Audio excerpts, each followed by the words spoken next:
வணக்க மக்களே, welcome to the Fender show. இன்னைக்கு நம்ம பார்க்க போகிறது தந்த்ரா அப்படின்ற தெலுங்கு மூவியோட ரிவ்யூ. இந்த படம் பார்த்தீங்கன்னா ஆகா ஓடிடியில் அவைலபிளாக இருக்கு. இந்த படம் ஒரு supernatural horror thriller. Telugu ஃபிலிம்ஸில் ரீசெண்ட் டைம்ஸில் பார்த்தீங்கன்னா ஒரு சூப்பர் நேச்சுரல் எலிமெண்ட்டை ஆட் பண்ணி கதையை கொடுக்கறது அப்படின்றத ரொம்ப வழக்கமாக பண்ணிட்டு இருக்காங்க. அந்த வரிசையில் இந்த படத்தையுமே சேர்த்துக்கலாம். இந்த படம் ரேகா அப்படின்ற ஒரு பொண்ணோட வாழ்க்கையில் நடக்கக்கூடிய அமானுஷங்களை மையமாக வச்சு எடுத்திருப்பாங்க. இந்த பொண்ணு பார்த்தீங்கன்னா சின்ன வயசுலேருந்தே பேய் அண்ட் பேட் ஸ்பிரிட்டை பார்க்கக்கூடிய ஒரு ஆற்றல் அப்படின்றது அந்த பொண்ணுக்கு இருக்கும். பட் அதை மறைச்சிட்டு நார்மலான ஒரு லைஃப் வாழ்ந்துட்டு இருப்பா. அவளுக்கு ஒரு ரிலேஷன்ஷிப் அப்படின்றதுமே இருக்கும். தேஜு அப்படின்ற ஒரு பையனை லவ் பண்ணிட்டு இருப்பா. இப்படி போயிட்டு இருக்கிற இவரோட லைஃப்ல ஒரு மந்திரவாதி உள்ள வரான். அந்த மந்திரவாதியோட இன்டென்ஷன் என்ன, எப்படி இந்த பொண்ணுக்கு அந்த பவர் வந்துச்சு, கடைசியாக அந்த பொண்ணுக்கு என்ன ஆகுது அப்படின்றத இந்த படத்தோட கதை. இந்த படத்தோட பாசிட்டிவ்ஸை பொறுத்த வரைக்கும் எனக்கு முக்கியமான பாசிட்டிவாக படுறது கண்டிப்பாக இந்த படத்தோட கனெக்டிங் பாயிண்ட்ஸ் அப்படின்னே சொல்லுவேன். அதாவது இந்த படத்தோட ஸ்டார்டிங்லேயே பார்த்தீங்கன்னா ஒரு பொண்ணு மரத்து மேலே உட்காந்து ஒரு கோழியோட ரத்தத்தை குடிக்கிற மாதிரியான ஒரு காட்சி வரும்.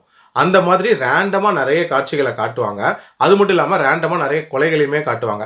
இது எல்லாம் ஏன் காட்டுறாங்க அப்படின்னு நம்ம யோசிக்கும் போது டுவர்ட்ஸ் எண்ட் அது எல்லாத்தையுமே கனெக்ட் பண்ணுற மாதிரி ஒரு நீட்டான கனெக்டிங் பாயிண்ட்ஸ் அமைச்சிருப்பாங்க. உண்மையிலே அதுக்கு ஒரு பாராட்டுகள் சொல்லி ஆகணும். அதே மாதிரி இந்த படத்தில் அந்த ஹீரோயினோட கேரக்டர் இருக்குல்ல, அந்த கேரக்டருக்கு பின்னாடி இருக்கக்கூடிய மர்மங்கள் அப்படின்றதுமே ஓரளவுக்கு நீட்டாகவே டிசைன் பண்ணியிருப்பாங்க. ஆல்சோ பிளட் ரிலேட்டடாக வரக்கூடிய சில காட்சிகள் அப்படின்றது இந்த படத்தில் ரொம்பவே டிஸ்டர்பிங்காக இருந்துச்சு அப்படின்னே சொல்லலாம். அதே மாதிரி இந்த படத்தில் அந்த மாந்திரீகம் பண்ணக்கூடிய காட்சிகள் அப்படின்றதுமே ஓரளவுக்கு இன்ட்ரெஸ்டிங்காக எடுத்திருந்தாங்க. அண்ட் அது ரிலேட்டடாக இருக்கக்கூடிய ட்ராமா அப்படின்றதுமே இந்த படத்தில் ஒர்க் அவுட் ஆயிருந்துச்சு. ஆனால் இந்த படத்தில் பெரிய பிரச்சனையாக பட்டது என்ன அப்படின்னா, இந்த படத்தோட பேஸ் அப்படின்னே சொல்லுவேன். அதாவது பயங்கர டெட் ஸ்லோவாக இந்த கதை நகருது.